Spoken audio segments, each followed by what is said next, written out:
না, আমি প্রথমে বলি নারায়ে তাকবীর, আল্লাহু আকবার।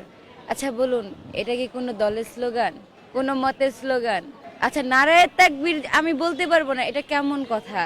আর আপনি যখন আমি যখন নারায়ে তাকবীর বলি, এখন সেটা যখন আপনি আমার থেকে মাইক কেড়ে নেন এবং বিপরীতে ভুয়া ভুয়া স্লোগান দেন, এবং আপনি কি বললেন তার বিপরীতে ন্যারেটিভ কি দাঁড়া করালেন, এটা জামাত শিবিরের স্লোগান।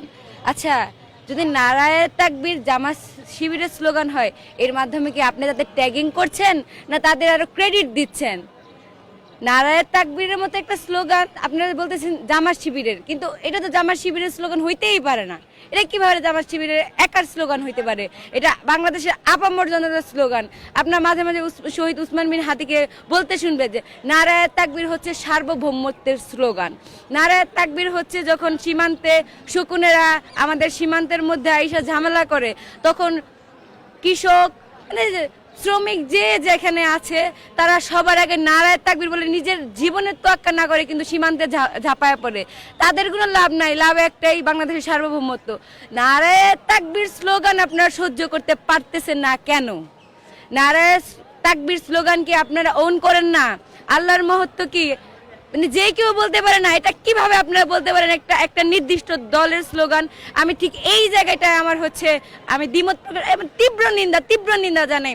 আর দ্বিতীয় কথা হচ্ছে, আমি দেখবেন এই পর্যন্ত কোনো স্লোগান কেউ দিচ্ছে আমি তাকে দিতে দেই নাই, এরকম কিছু হয় নাই। আপনার নিজস্ব স্লোগান থাকতে পারে, দেন স্লোগান।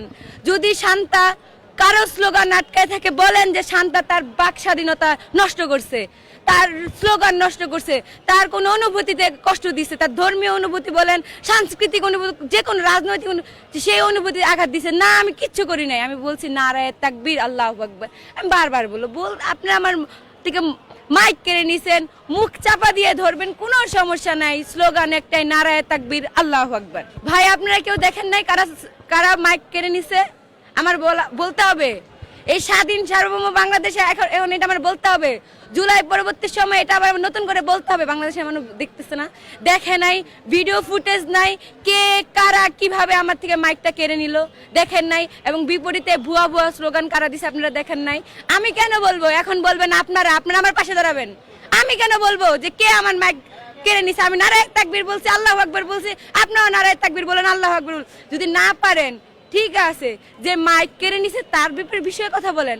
আপনারা থাকতে এখন তো আমি কোনো কথা বলবো না। আমি আমার নারায়ে তাকবীর বলতে থাকবো, প্রোটেস্ট করবেন আপনারা আপনার বোনকে। এই জায়গায় কথা শেষ।